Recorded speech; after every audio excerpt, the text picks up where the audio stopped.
Welcome to the Raising Values podcast, where the traditional family talks.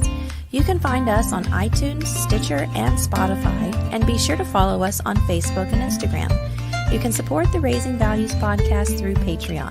Phil and Gillian are behind the mic, and we hope you enjoy the show.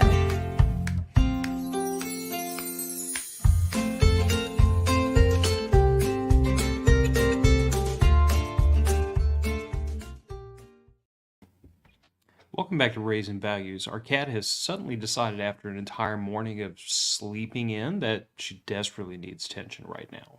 Yeah, I'll give it to her. Welcome back. I'm emotionally stable today. Are you though? We'll see. I'm not crying. At least I'm not crying on this episode yet. That doesn't necessarily imply stability, just... Dang.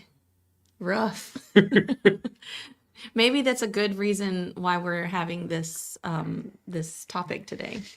Yeah, I mean, we kind of skirted around the whole topic of abuse in the last episode, which oddly enough wasn't at all where I thought that topic was going to go.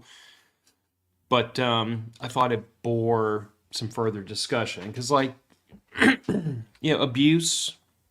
Well, wait a second before you get into it. Last week we had to go back and watch last week's episode because we kept saying, "Oh, that's another topic for another day. Oh, that's another topic for another day." We did that 3 times. And we didn't write any of it down. We didn't. And it was all in the span of 5 minutes of the show, so it was really easy for me to capture those topics.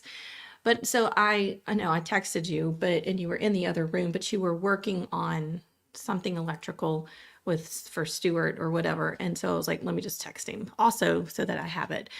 But all 3 of those topics that we said we should do all revolved around abuse at in some level or whatever. And so, and then one of them was like, I don't know if I'm ready to open that can of worms and display dirty laundry of my family in such a public forum. And so I'm kind of going to skirt around a couple of things, but I don't know. We'll see how much I get into what the abuse was and but that's why it continues and stuff. Yeah, I'm glad you made banners because that'll help me stay on track. But well, you're also responsible for my track today. Oh, goodness. The whole point of the banners was more than anything to try to give us an avenue to talk about instances of abuse that we have either witnessed or been party to, seen someone else go through it without having to directly address that person's situation. Sure. Because we try to make it a rule, not to drag anybody from our past or from our lives if they're not here to defend themselves. Absolutely. Absolutely. But let's start with the one that's probably the simplest to point out and will require the least amount of discussion. Physical abuse is probably what most people think of when they hear about abuse. Yeah. Whether and I'm not drawing lines in any of this between spouses, friends, family, coworkers, random people on the street. Abuse can come from anywhere. It usually comes, in my experience, from the people that we're closer to, just because we let them in further. Mm-hmm. But physical abuse is probably the one that doesn't require a lot of discussion because everybody has witnessed physical abuse at some point or the other. Everyone can pretty well understand that's hitting, that's inappropriate touching, that's physical abuse. Yeah, I think it's also Stuart. That was Stuart whose comment says, I can't be responsible for getting you off track. I can be responsible. Well, I rely on you sometimes too, Stuart. Our sleepy little town of Mandeville was what's today, Sunday? On Friday was kind of rocked with a domestic abuse that went really bad. Actually a block from my school. So there, I'm not going to get into details, but police were called. Police show up, hear screaming in the house. A woman runs out. The man runs down. This doesn't make sense to me. I'm thinking that there might be a little bit left out in the story, but supposedly the cop is between the 2 of them, but the man shoots the woman and the woman dies on the front lawn or at the hospital, but she gets shot multiple times. Cop tases the man, but he's still able to move. And then the cop comes up from behind and shoots the man and kills him. Anyway, so obviously there was some abuse happening for it to escalate to her being murdered in the front yard Yeah. with a gun. So there had to be signs. Yeah? You think? Unless he was hitting her in places that didn't show signs. It could have also, well, we're not to that other mental abuse, but physical abuse. Yeah, I don't think you have to. We don't have to beat that horse. You don't have to beat that horse. Yeah. Like literally. Yeah. Ouch. Jeez, Phil. That wasn't a good one. Yeah. I mean, I wanted to start here because I feel like that's the one that doesn't require a lot of pointing out. Like most people should just naturally understand, yes, that's definitely abuse. But I wanted to also get in some things that a lot of people would not see as abuse, or they would dismiss, or they would, they would say, well, that's not abuse. And Okay. those are the things I really want to like spend some time hammering on. Time out on physical abuse. I think we could definitely, instead of thinking spouses or adults abusing each other, there have been instances in my life where the physical abuse was traumatizing, and not so much on me, but watching it on family members. And I don't know how they got away with it, the physical abuse, because unless, oh God, I'll just Presenting the say it. image of the perfect family outwards so that nobody I'm talking questions. about the bruises and cuts and things that were left on my sister. Kids fell downstairs. Well, maybe so. I don't know. I'm not saying that to be dismissive of what you're saying. I'm just saying that, like, and this is going to apply to all this. I feel like two things happen with the majority of abuse. I feel like a lot of people don't want to get involved. They don't want to acknowledge it. They don't want to admit it's happening because then they have a moral obligation to step in, especially when it's perpetrated towards children. And call it what it is, especially in a lot of communities. You've already said, like, not wanting to air family dirty laundry. That applies here too. A lot of families don't want to air their dirty laundry, and even if their parent is beating the crap out of them, they don't want to air that and be the kid who don't want to walk into the dirty laundry. But what I'm saying is from the victim's perspective, they don't want to air that out, and then everybody knows my mom and dad beat me up. Yeah. There's a ton of pressure where it comes to all forms of abuse, where people, they don't want to, even the victims a lot of times don't want to acknowledge it. I mean, the sexual assault reporting rate is known to be many times less than what the number of assaults actually is. There's shame involved. People don't want to admit it's happening. They believe, I think erroneously, that like the fact that I'm being abused is a reflection on me. Mm-hmm. What have I done to allow this, or what have I done to deserve this? So I think there's tons of pressure for people, even victims of physical abuse, especially children, to cover it up because they don't want. There's a shame involved. There's a disappointment of you've disappointed your parents, and there was. So hang on, I got to get my words right in my head. So there was spankings, and that was one. I don't consider spankings abuse. Okay, hang on. Let me get my words right again. We grew up getting spankings. We also grew up being punching bags too. Yeah. And more so from my sisters for whatever reason. I don't know why I was skipped over so much, but that's it's like a survivor's guilt kind of thing that I have to work through. But when I became a parent, we spanked Piper. I can think she's been spanked not even 10 times. It wasn't much. And what I had to do as an adult and as a parent was decide that spanking was a last resort. It was a way to turn behavior around quickly that needed to be turned around quickly. And it was never done in anger. I guess I really am spilling the beans. My parents abused in anger. Mm-hmm.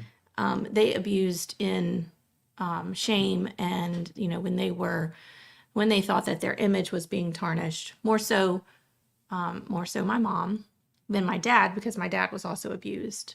My mom was too. And there's always going to be, people that say, well, that didn't happen like that, or that didn't happen like that. Well, everyone's perspective of how they were raised and the things that happened to them is going to be different than the people that watched or it didn't happen to.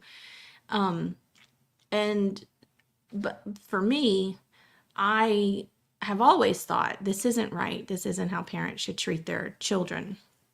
And I can remember one beating my sister got when she was a teenager. She was in high school.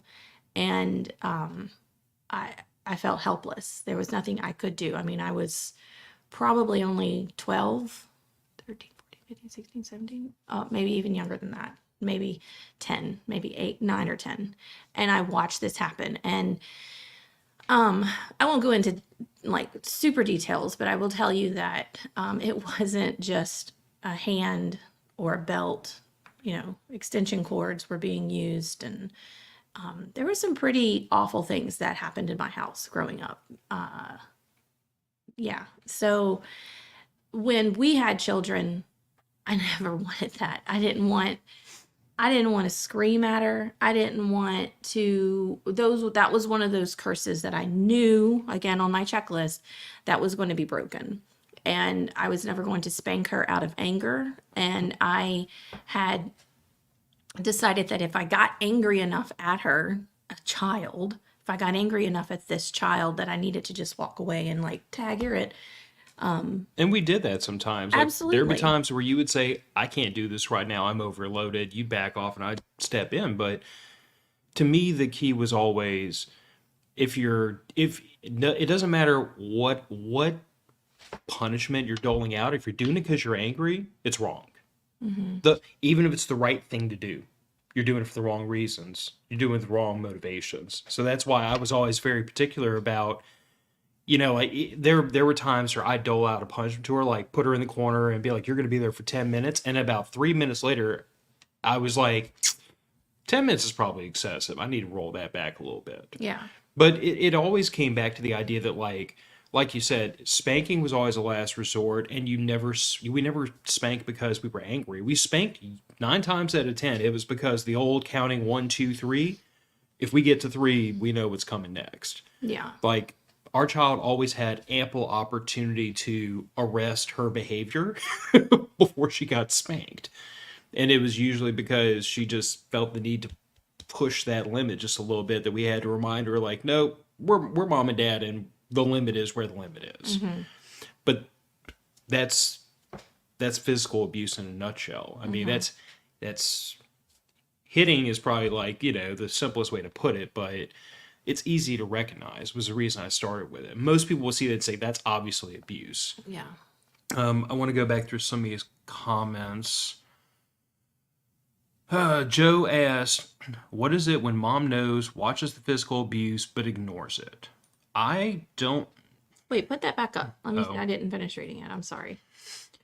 He said, is that a double down, physical and mental abuse? I don't think it's physical. Absolutely mental.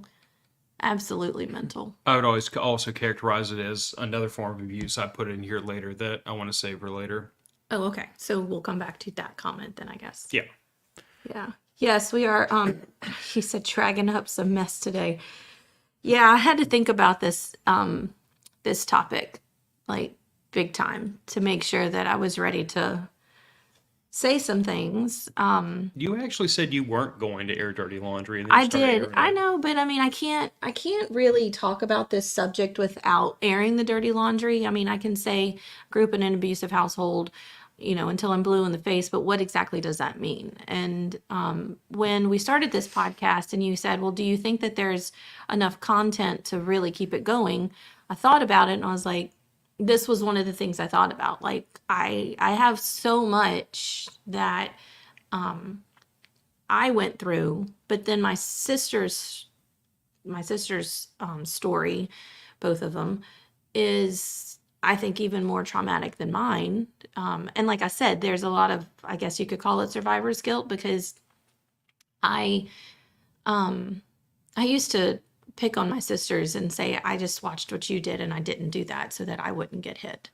And there, truth and jest, that really was, I think, how I flew under the radar so much. That, and I think by the time I got to a position of maybe like my teenage years, my parents were just so done with being parents that they didn't care. They didn't care where I was, what I was doing, who I was with.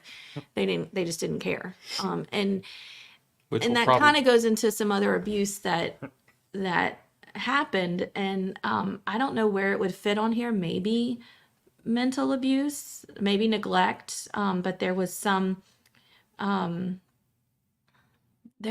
pushing to be in certain relationships, me pushing me to be in certain relationships with certain people. And then there was some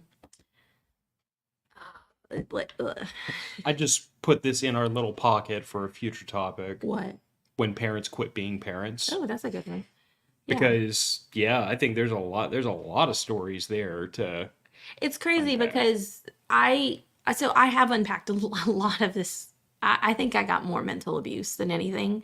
I didn't get the whole physical abuse, and again, we'll probably get to this later on in your banners.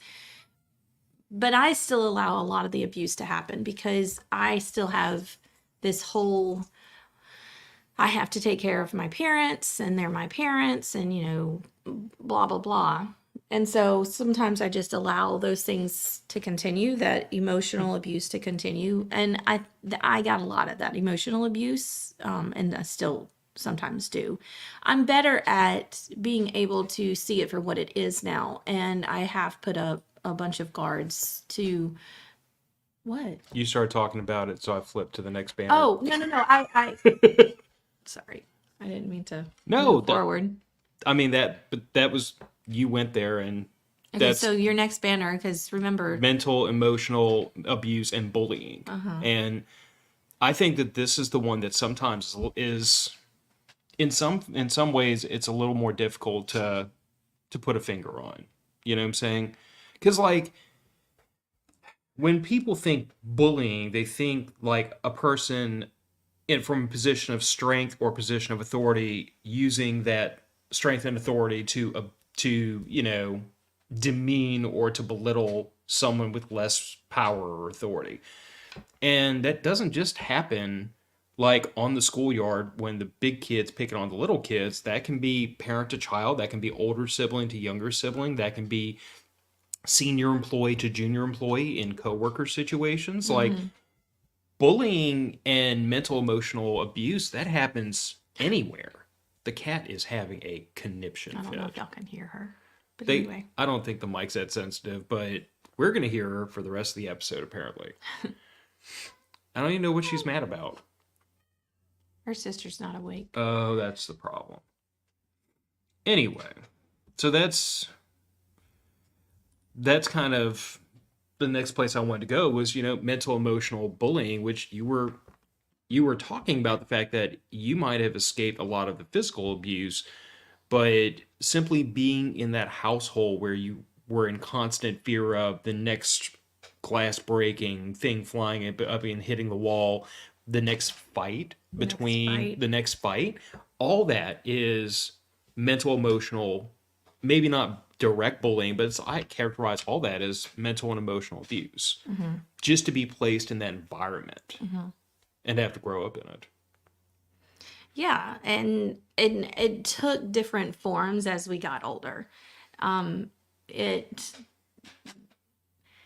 like I said, like you said, I was there, I watched it, and I can't speak for the way that my sisters went through it because they had physical, I had more of the mental, but then the mental came. I mean, the mental was always there for everybody, even my parents against each other. There was total mental abuse. There's also physical abuse, and between the two of them. So and we put on this really nice facade. We went to church every Sunday, even though the car ride to church was, I can remember having a conversation with one of my sisters because we would get in the car to go to church and our parents would fight so horribly and hit each other in the front seat, and then one of them, whoever was driving, would pull over and make the other one get out and start walking home. um every time I say something, I feel like I'm just putting more clothes on the clothesline But with shit all over them. but here's a question. Did those fights ever happen on the way to church? That's what I'm saying. Every Sunday they happen on the way to church. To church or on the way home? To church. And no one said anything when the family showed up and then the other parent showed up late. Well, the parent never came. Oh, they just turned around and went Or, home.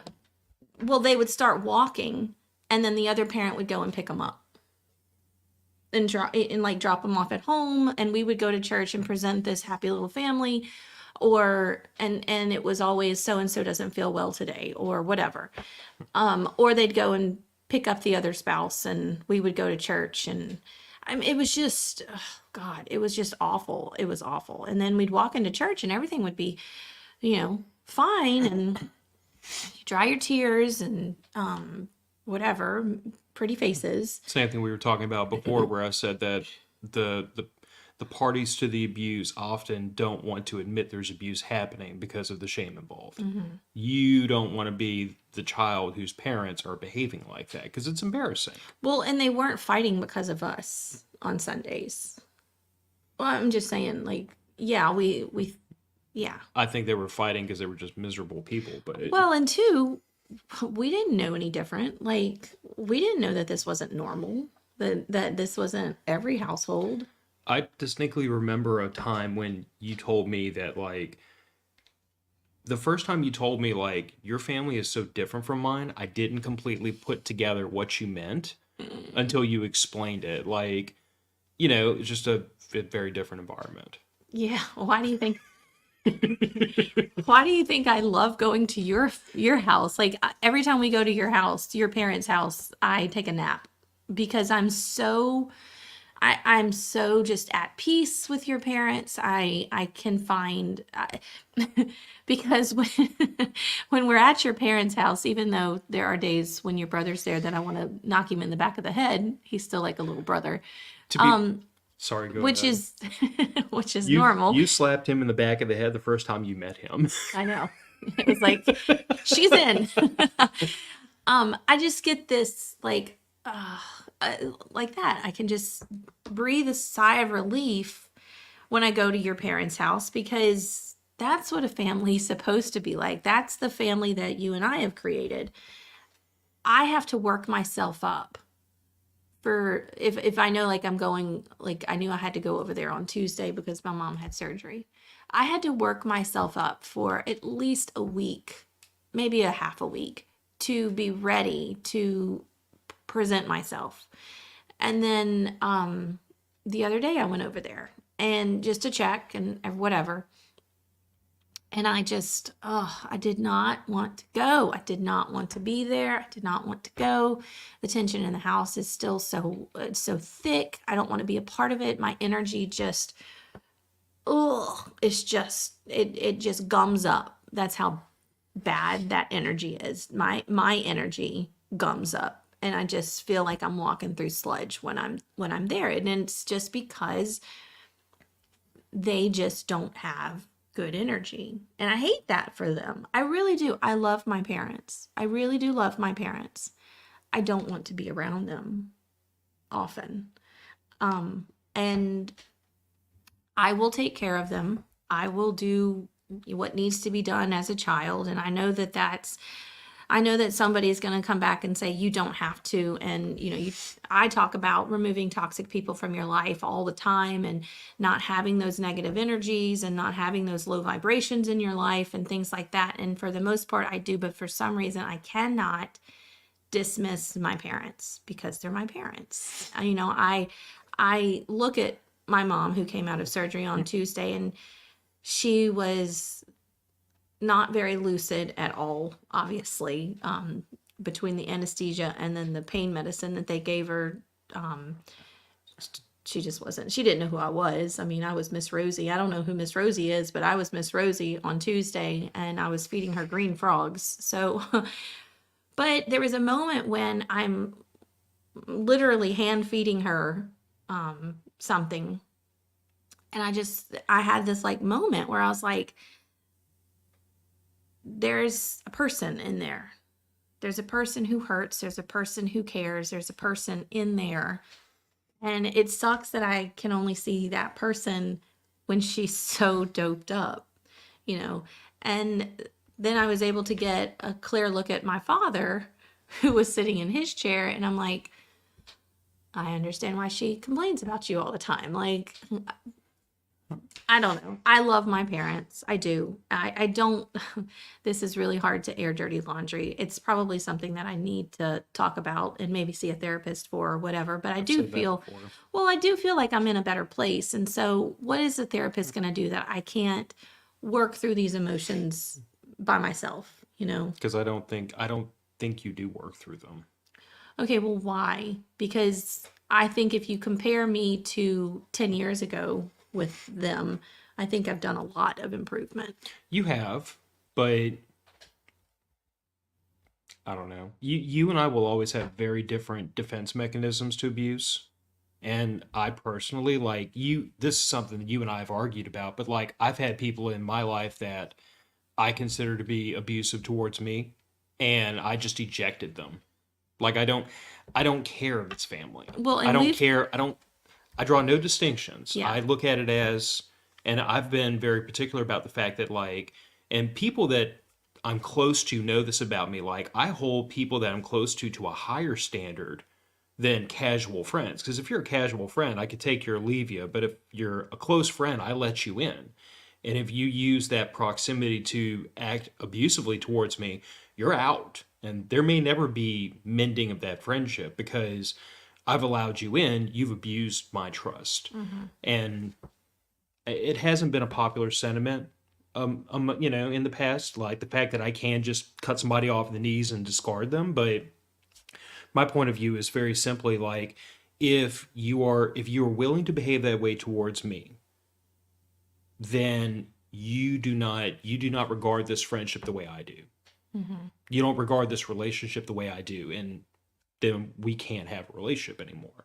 And there are family members that like I may never see again before their funeral.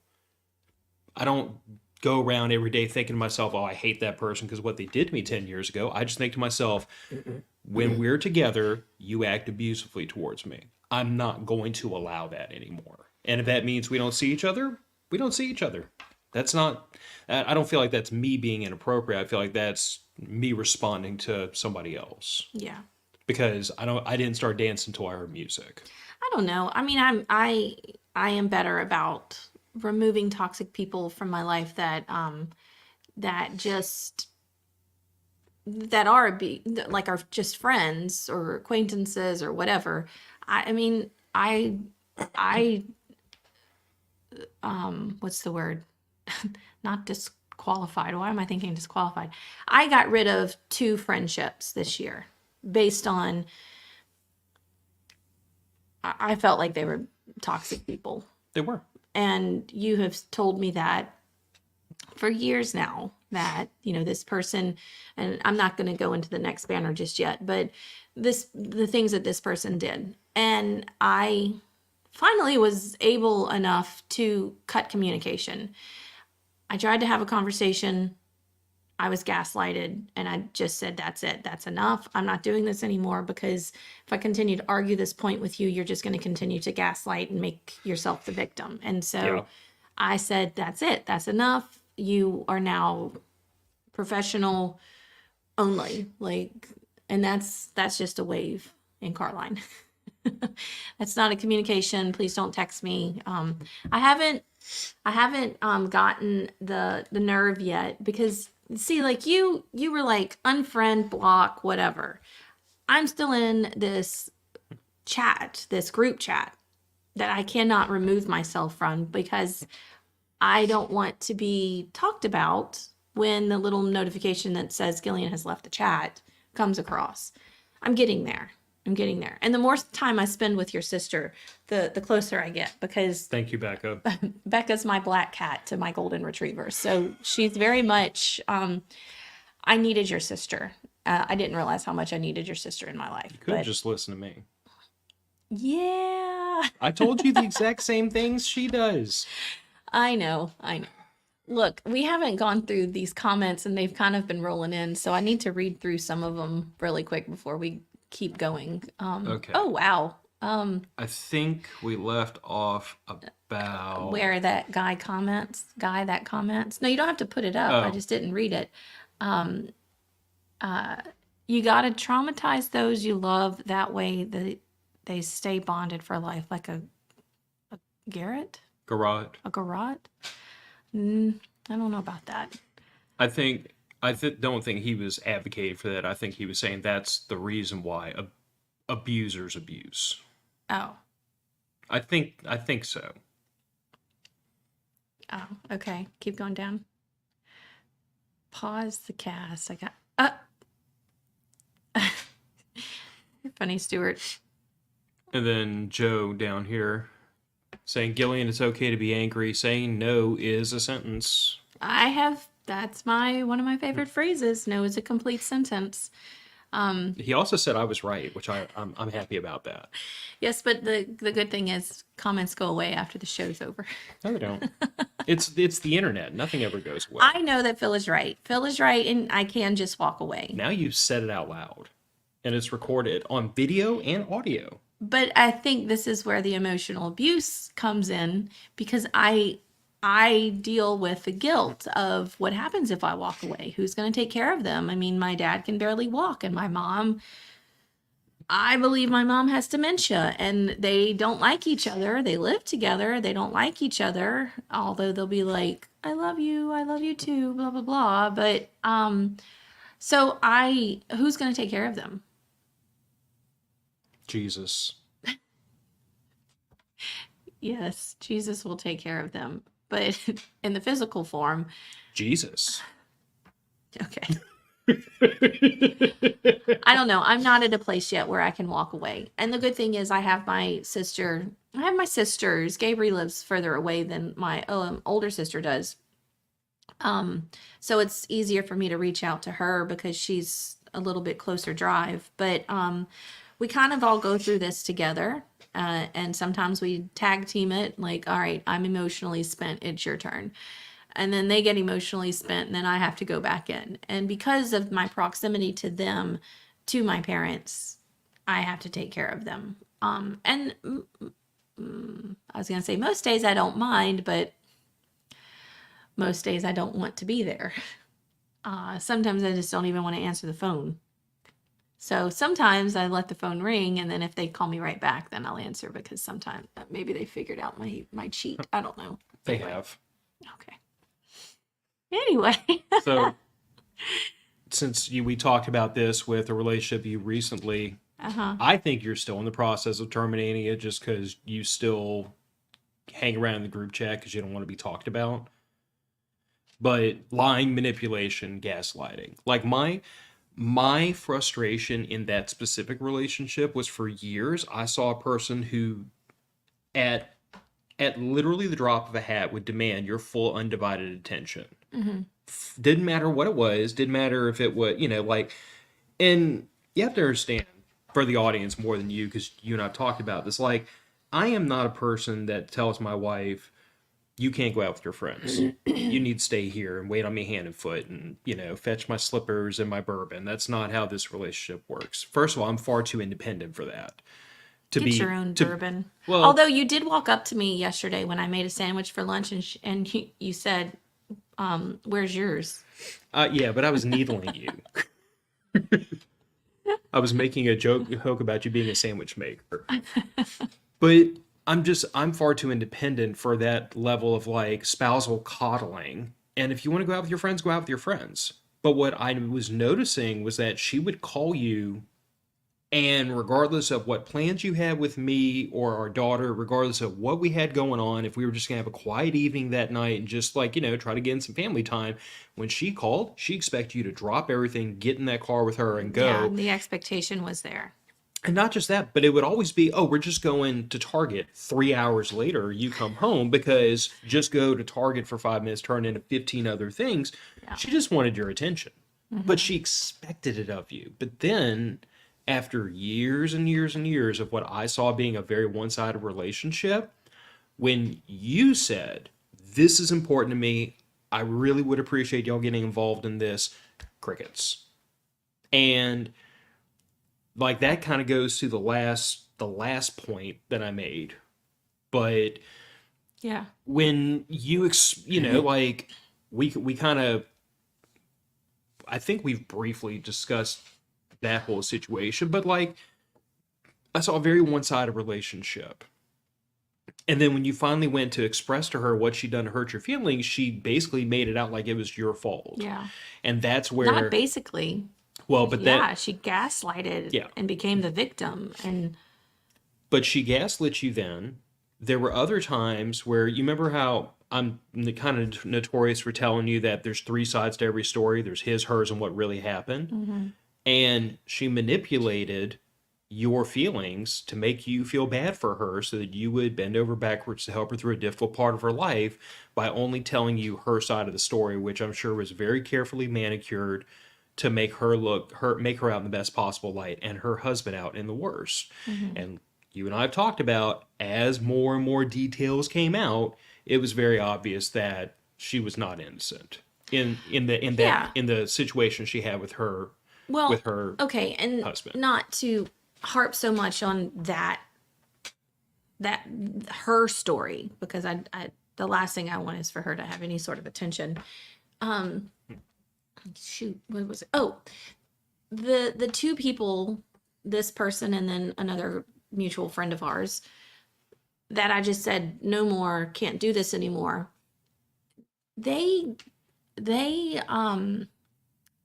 they're not friends with their husbands, like, or ex-husbands or whatever. They were always looking for that trip to Target. They're always looking for that next girls trip, and that, let's go here, let's go do that, let's go do this together, let's go do that. And I do enjoy just being the girls and having girls trip. Like, I think it's different with your sister, because I don't I don't get the sense, one, we're family, but two, we've become such good friends that I know that she would rather spend a weekend with her husband than a weekend with me. And that is totally cool, because I would rather spend a weekend with my husband than spend it with her. Aw. Stop.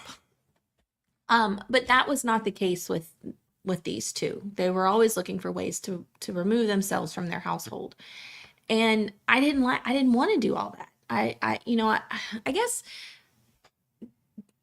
maybe I'm this is where I'm growing spiritually this year, is that I'm trying to listen to my intuition more, and listening to the feelings that I get when I'm in certain situations.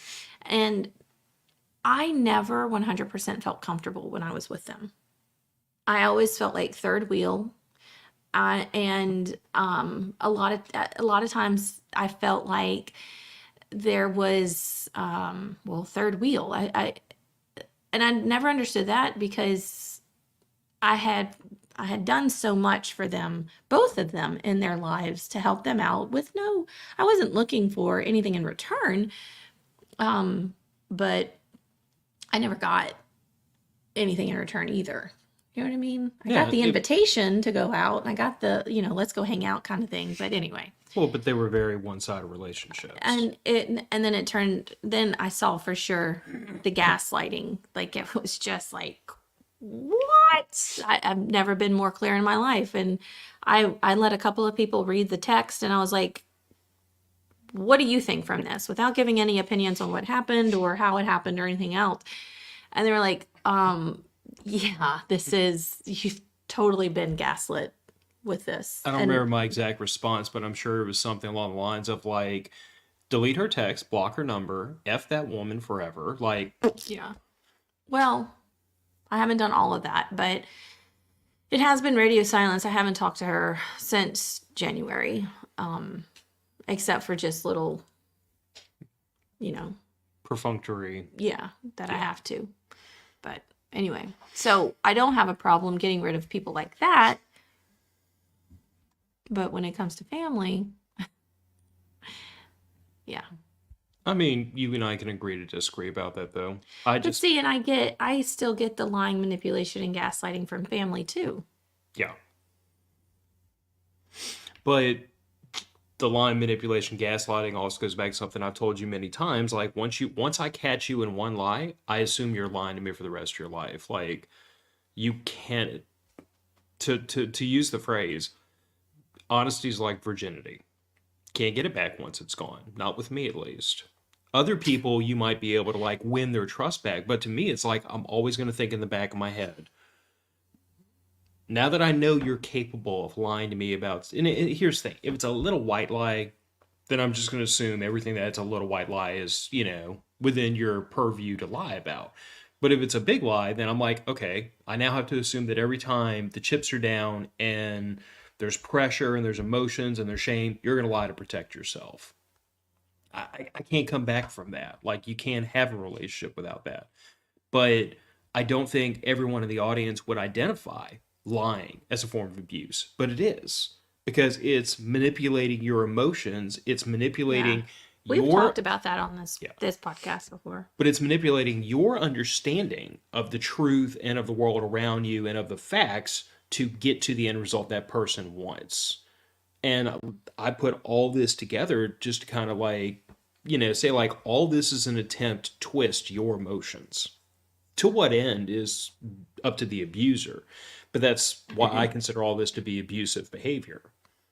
Like no one you're in a relationship with should be lying to you or trying to manipulate you. I agree. And now for the one that I saved for last.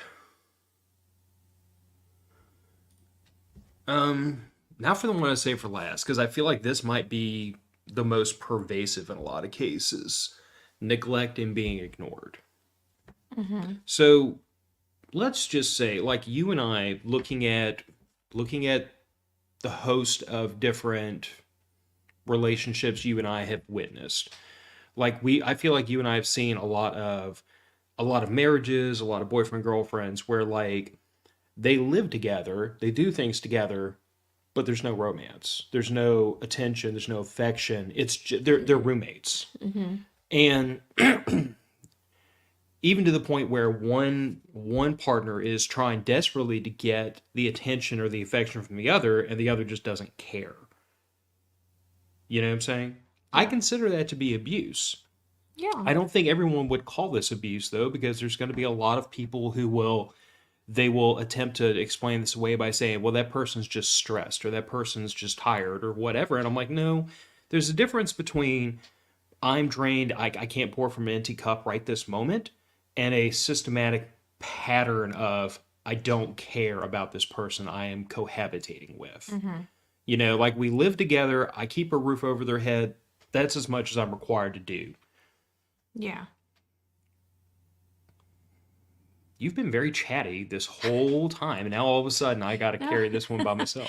I told you were going to have to keep this one on the tracks. And I agree. I think neglect and being ignored should go up there with mental and emotional abuse. Not necessarily bullying, but mental and emotional, because it's a game. It's all part of that whole mental and emotional abuse game. It's I'm going to neglect this person or I'm going to ignore this person, which, is kind of the same thing. And I think the reason I separate it though is because to me, like mental emotional bullying is, to use the phrase, like positive abuse. In other words, it's like I am doing something, whereas neglect being ignored is negative abuse. It's subtracting something. That's the abusive behavior. Like if I am bullying you, I am expending effort to directly impact your emotions. Whereas if I'm neglecting you, there's something that should be there. yeah, Attention, affection, but I'm pulling it back. but you're still affecting those emotions. But on the flip side of things, if if in front of witnesses I were to start demeaning you for your whatever, your looks, your ability to cook, pick something like Yeah, right. your intelligence. Okay, If yes. I were to start making That's a fun, big one for me. but if I were to start making fun of you about how you're so stupid, you don't know anything, and you can't add one and one together, and you know nothing about biology, and you think you're God's gift to entomology, but you don't know anything, anyone in the audience would naturally say that's bullying. But if I sat here next to you and you were trying to like cuddle up on me and I just shrug away because I don't want anything to do with you, that may not be perceived as bullying. So that's Well, why I no, it separated wouldn't. them out. Yeah, I can see that. That's I why, don't think. but that's the reason I separated them out because mental emotional bullying I think is easier to identify than neglect. And not just I see neglect. that, especially with the thing that you just did when you scooted your chair away. Excuse me. Definitely, neglect is more hidden. I see that a lot with, I talk about how I'm in these mom groups on Facebook, and there's always some woman on there who puts their dirty laundry out there, usually in an anonymous post or whatever. And it talks about the neglect that their husband gives them and what should they do, and how do I make this better, and all that stuff. And a lot of the comments are, there was a book that came out in the early 2000s, I think it was early 2000s, of he's really not that into you, he's really just not, or whatever, he's really not that into you. And I read that book because I was dating this guy who he would come and go. Like, I might hear from him today, but then I might not hear from him for 2 more days. Is this And who I think it supposedly is? he was my boyfriend. Yes. Oh, that one. who actually just reached out to me again a couple of weeks ago. Crazy. Not Phil crazy. was ready to go break some kneecaps. No, all I said was he's being friendly. I know what his game is. If he starts being extra friendly, then I just need a home address. I don't even know what his home address is. But I anyway, can find it. I'm telling y'all, Phil's going to go to jail because my ex-boyfriend reached out to me. You only go to jail if you get caught. Oh, Lord have mercy. I don't even remember what I was talking about. I got friends. I'll have an alibi. What was I saying? I don't remember. He would come and go. No. These women on Facebook. He's really not that into you. That's why I was reading the book, and that's how I got to him. And so, yeah, so these women would respond with, honey, you need to leave him or whatever. And some of them do say that's a form of abuse. So I guess it is true that you should have taken that out of the mentally emotional bullying. I think there's a lot of things that fall under these banners that we're not mentioning. I think there's all sorts of forms of abuse that people are becoming more and more aware of. They're given names now, like gaslighting. I don't remember growing up with the term gaslighting, and it wasn't until within the last handful of years that gaslighting became a thing. And so, the nomenclature of a lot of these emotions and these things, these forms of abuse that are happening, have been happening for whatever, ever since the existence of man, it's interesting to see. And I think it's becoming, the list is just growing, is what I'm trying to say. Like, there's just so many little things that you could tick off underneath emotional and mental abuse. Physical abuse, that's, like we said, that's just a given. Pretty easy to spot. Exactly. And then I also think lying, manipulation, and gaslighting falls under mental and emotional abuse. Do you? I think both. I had a reason for separating them. Well, I'm not suggesting you didn't have a reason or that it wasn't a good reason. I'm just saying that those two banners, lying, manipulation, gaslighting, and then neglect and being ignored, fall under mental and emotional abuse. If you want to use mental emotional abuse as like a big heading, I was referring more directly to, I guess, bullying and demeaning and intimidating would also fall under, to me, mental emotional bullying. But I mean, I think bullying falls. I know this is not really what this whole show is about, but I think bullying falls underneath the whole. It should be with lying, manipulation, and gaslighting. I guess to me it all comes down to intent though, because like when I think of bullying, I think of bullying as like I'm attempting to exert power over you. I'm attempting to push you down I so that see I'm what more you're saying. powerful. Whereas line manipulation, gaslighting is usually being done from a position of supposed equals. Like I'm not trying to intimidate you into doing what I want. I'm trying to make you think it's your idea, Yeah. if that makes sense. More.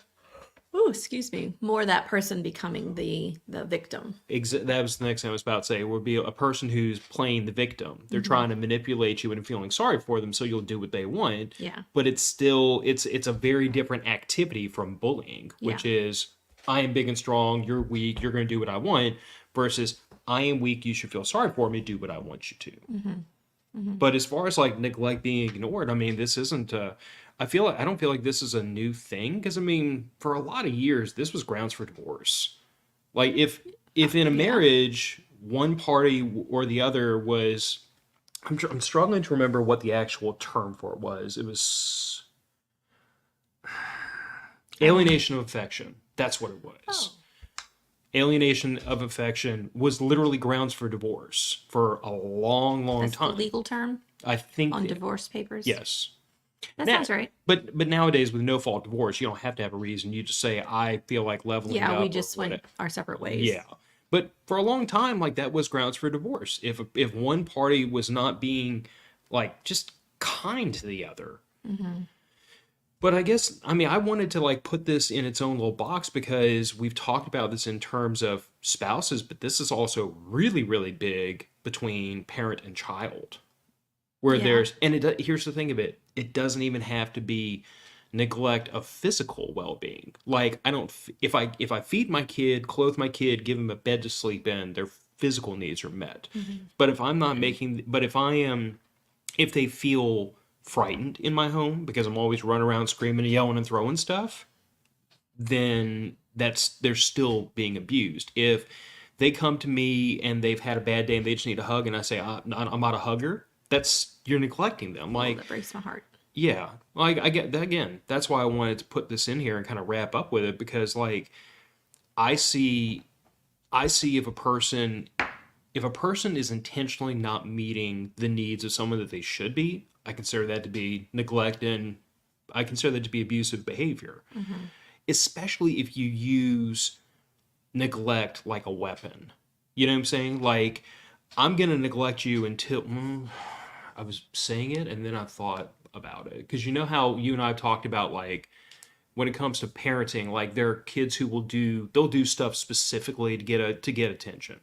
They'll act up to get attention. The children. Yes. Absolutely. I see it every day. And I've said time and time again, I'm like, the way to short circuit that is just to ignore them. Like stop giving them attention if they misbehave. See, and okay, time out. There's one kid in my mind who every time he gets dropped off in the morning, mom is on the phone, doesn't say goodbye, doesn't say I love you, just the poor baby gets out of the car. And he's young. He's I think he's going into kindergarten. Um, he's also very hard to manage because any attention is attention to him.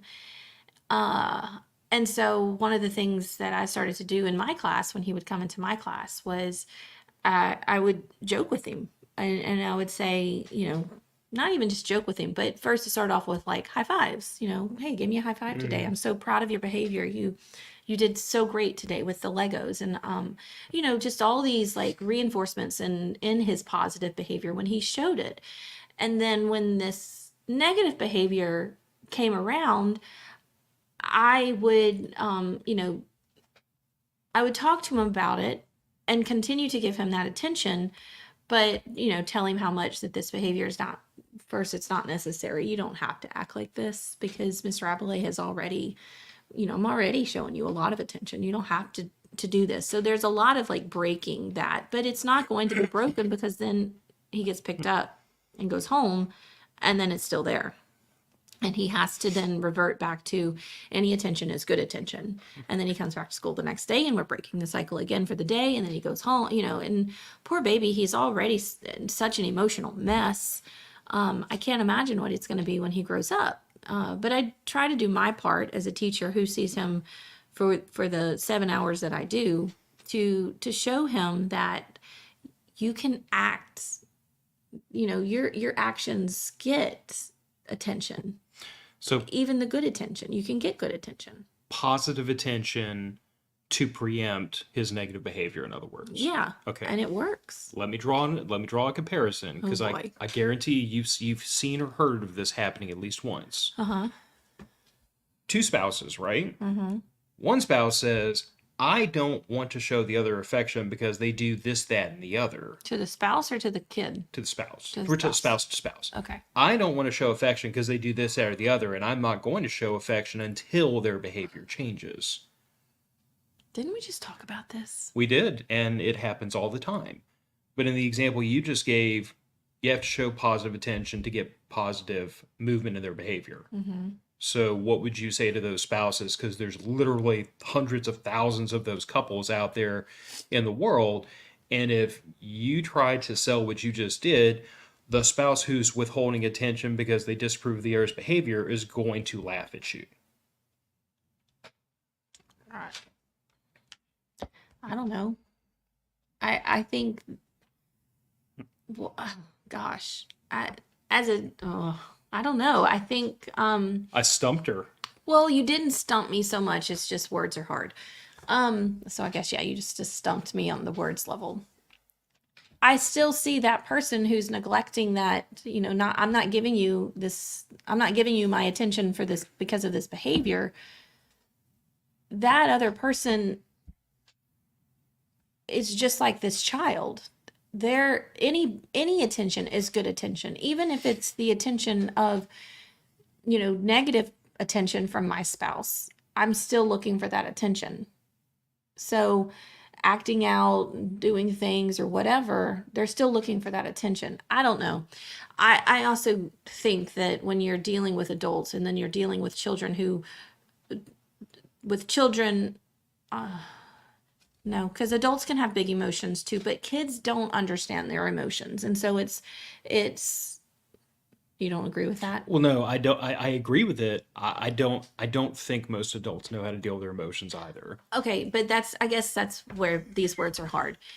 You're comparing an adult relationship to a 5-year-old who all they know is that the adults are supposed to be there for them, especially their parents. That children are born with this,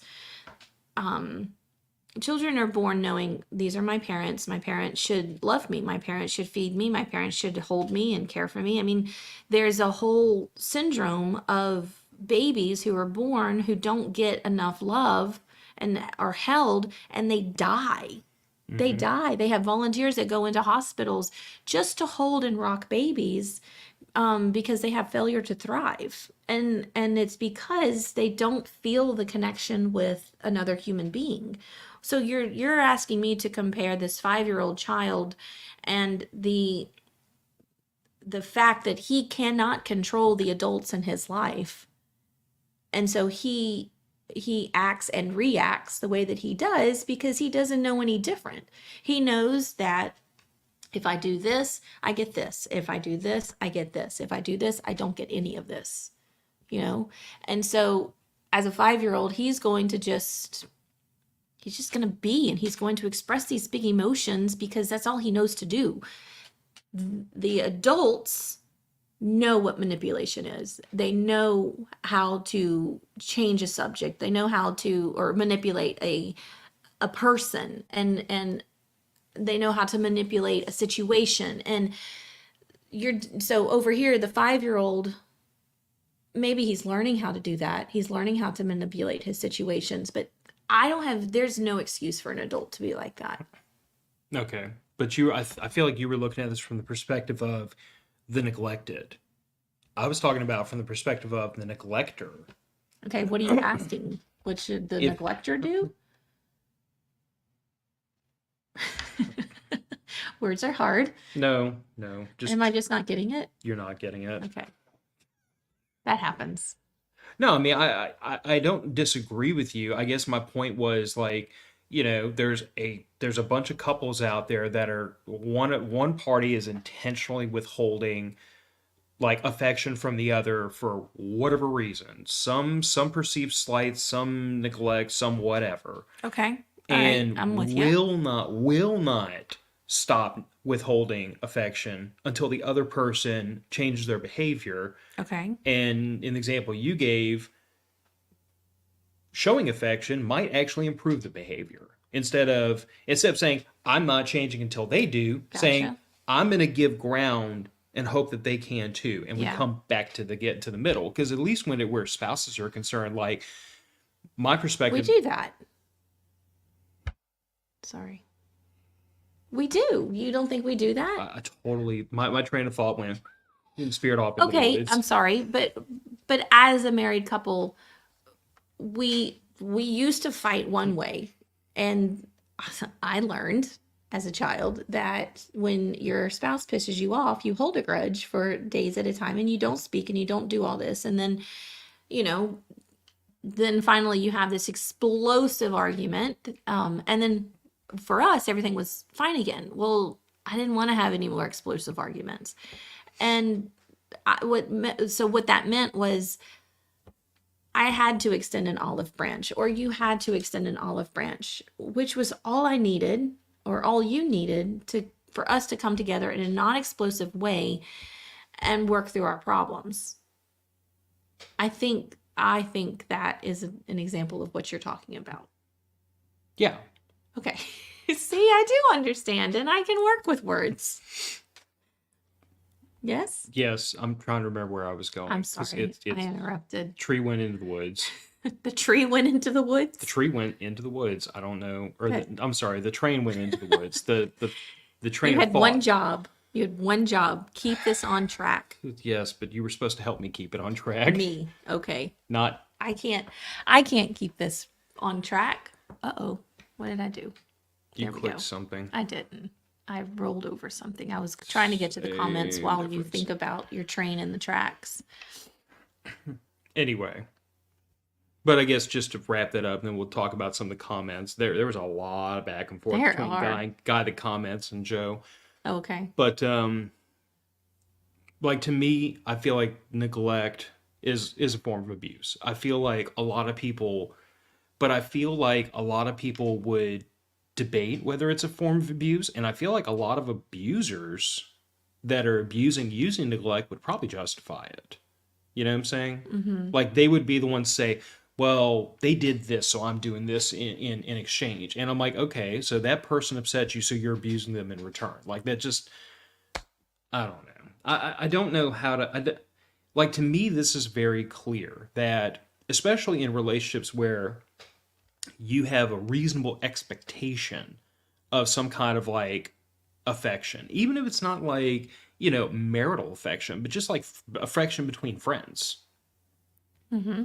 You have a reasonable expectation that if you have a very, very close, arguably your best friend, that they would care about what's going on in your life. They would check in with you. They would ask you, "Hey, how are you doing? Hey, are you stressed out? Hey, what's going on?"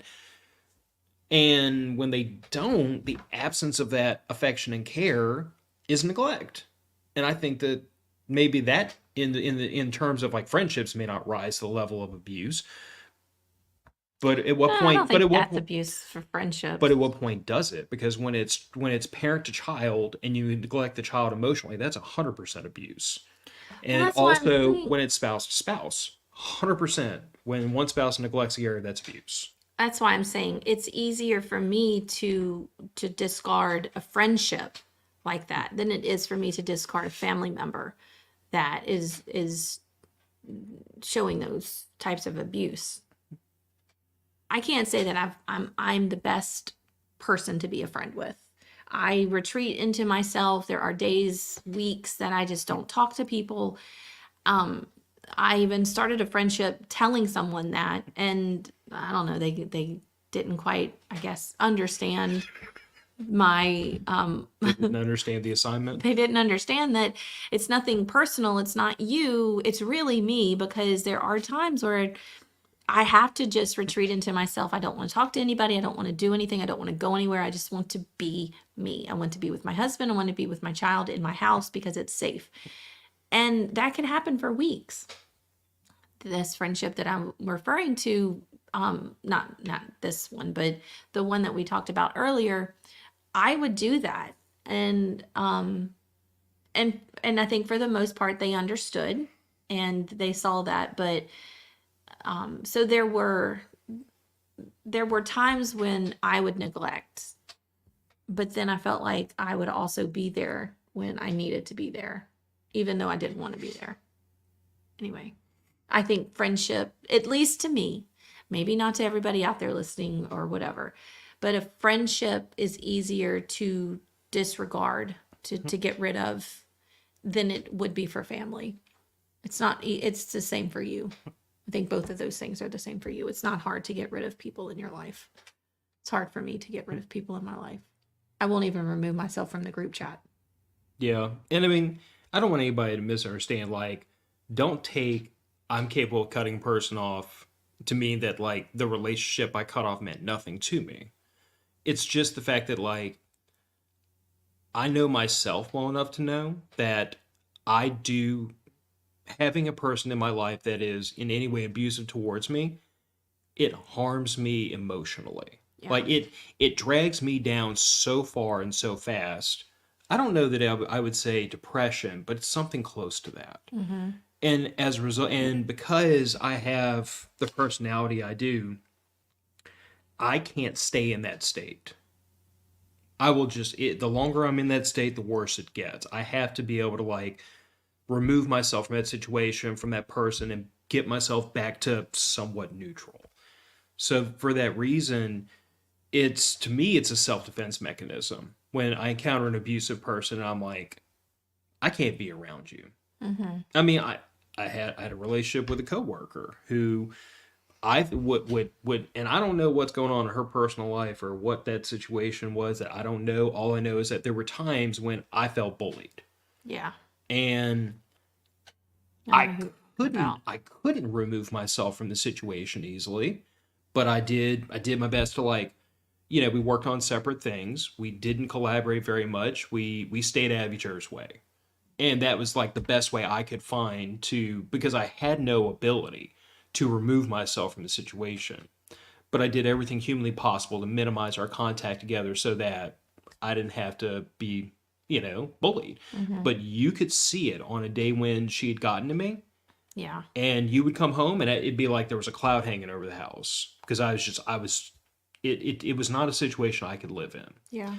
And I see that as somewhat the way you do, where there are family members, like, you haven't been able to cut them off, but you have gotten much better over the years about shortening up the apron strings and saying, I know that being around this person is uncomfortable. I know it's bad for my mental health, so I'm going to limit how much of that person's attention or how much of my attention I give to that person. Yeah. You have, I guess, to me, like, as we wrap up the topic of abuse, I personally, and I know that this is not going to be a popular sentiment with everybody, but I personally believe that, like, if you have the ability to end an abusive relationship, you should. Period, in discussion. And I don't care if it's spouses, I don't care if it's kids abusing parents, I don't care if it's parents abusing kids. If you have the ability to end the relationship, I would. Not everybody will. I do think that if you don't have the ability to end the abusive relationship, then you're in the situation you're in, where you have to do everything humanly possible to minimize the damage. Just for your own. When you say abusive, I start thinking about spouses. So would you end a relationship if your spouse is giving you, like, neglecting you? I think that's reasonable, don't you? You don't think that you could work through that? Can it be okay? But in order for it to be worked through, the spouse that's neglecting would have to be willing to stop neglecting, stop abusing. It to me. I think you have to get down to the bottom of why are you doing that? What is fueling your thought of I have to neglect this person? Is it just to be an asshole and neglect that person? Like, is it neglect because you don't love that person? Then yes, you need to leave the relationship. I'm about to I'm throw starting. the biggest wrench into your No, I argument. think I just threw my own wrench, but go ahead. let's take this out of the guise of neglect and put this in the guise of physical abuse. I love him, but every now and then he gets mad, he hits me. But he loves me. But he's still an abuser. Okay. Yeah. That's the wrench that I threw into my own plans. You shoved that. I just had to think through it. That's No. all. So what Gillian just did, and I saw it in her eyes, was she was riding down the street on her bike, took the stick and poked it into the spokes. I did. Should I flip? I probably flipped too. Yeah. I was like, oh, there. Yeah, there it is. But like I said, I do draw a distinction that neglect is not your cup is empty, there's nothing to pour. You know what I'm saying? Mm-hmm. There are moments in time where we're also emotionally drained or whatever. There's just nothing to pour out of the cup. But there's a difference between there's nothing to pour out of the cup and there's something that could be poured out of the cup. I'm just choosing not to. And again, a lot of times they'll justify that. They'll say, well, they want affection, but I want to read a book. They want affection, but I want to go out with my friends. They want affection, but I want to go golfing with my friends. Or I want to go on a boys trip. Or I want to do this. And it's like, but you have someone else in this relationship who's asking something of you, who has a need that's not being met, who has a love language that's not being attended to, since we talked about that last week. Or was the week before? It was weeks ago. Whatever. The shows blend together sometimes. Well, because we talk about the same things. But no. I hate it when she does that. Oh, I think we do. But in any case, to me, neglect, this is why I saved it for last, because I felt like this was going to be the one that is sometimes the hardest to pin down, because a lot of times, even people that are not party to the neglect, they're going to justify it. But I don't think there's a justification for it. I mean, if my daughter, how many times I love my child dearly. She's awake. How many times has she come home from school having a complete meltdown about some teenage girl drama that happened at school? And regardless of how bad of a day I've had, I will sit there and listen to her for 15 minutes as she cooks it off. Mm-hmm. Because she has an emotional need, and she doesn't need me to do anything other than sit there and listen and let her get it out and say, that sucks, hon. I'm sorry you went through that. But if I continually now it'd be one thing if I said, honey, I'm working. You got to give me a minute to get off this phone call. Or, like, honey. Mainly because that doesn't happen all the time. No, but that's my point. If it was an occasional, sorry, honey, you got to give me a minute. Can we talk about this in a little bit? That'd be one thing. But if it was a pattern of, that's just teenage girl drama, I don't give a shit, deal with it on your own. That is neglect. Mm-hmm. So and my daughter, I'm her father, she has a reasonable expectation that if she is dealing with something emotionally, even if it's just upset and she needs to express it, that I'm going to hear her out. Yeah. She has a reasonable expectation of that. So could we do neglect as its own, like, hour-long topic? I feel like we could, but Good. Anyway. But we're not. But neglect is, I feel like, probably the most pervasive form of abuse. I feel like there are people out there in the world outside this window who live in abusive relationships that are based around neglect, and people around them may not see it. They may not see it themselves, but they feel that something isn't right. Mm-hmm. You know what I'm saying? Yeah. So we've spent an hour and 15 minutes talking about abuse, and I would hope that this has given everyone some food for thought, because, like, if you're in an abusive relationship, no matter what form of relationship it is, I think you need to pay attention to that and do what you have to do to guard yourself.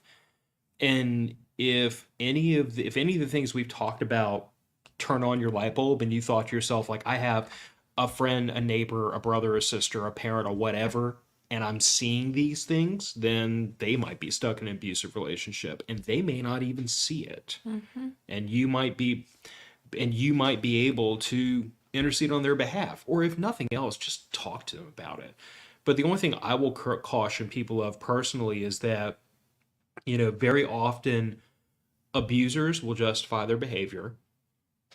Victims of abuse are often either, like, they feel shame that they can point to and say, I definitely feel ashamed of this, or they feel ashamed, but they don't know how to put it into words. They feel that sometimes they feel that they somehow they deserve it. Like, he hit me because I didn't have dinner on the table when he got home. That's that old axiom. But I would just caution people that, like, if you're dealing with abuse of someone close to you, wade into it carefully, because there are a ton of emotions, and the longer it's been going on, the harder it is to crack that nut open. Agreed. And quit abusing each other. Just stop being assholes to each other. Easier said than done, I think, Phil. I know. Yeah. One last look at the comments. Oh. Stuart just asked, is promising boiled peanuts and not sending them neglect? Yes, it is. And I'm sorry. I will find you some boiled peanuts. If you get the boiled peanuts, I owe him some ground coffee. We'll send a care package because we care for you. I'll even send it back in the same box you just sent me. And we'll stop neglecting you. I'm sorry.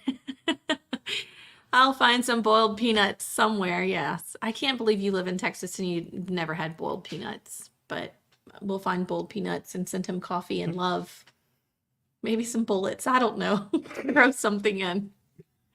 All right, guys. Well, thank y'all for listening today. And we hope you have a great rest of your weekend and your Sunday, and have a great week, and hunker down if you're in Texas. It's probably not going to be too bad. Knock on wood. Hopefully it's not for you. So, I mean, if you're in Texas, you might want to keep an axe in the attic or a life raft handy. it's a Cat 1. It's going to rain a lot, though. Well, And that's true. And Houston is a bowl built on top of a swamp. True. All right. Well, we'll see y'all next week. And guess what? We already have a topic. How about that? It's crazy. All right, guys. Have a great rest of your weekend, and we'll see y'all soon. Bye, everybody. Bye.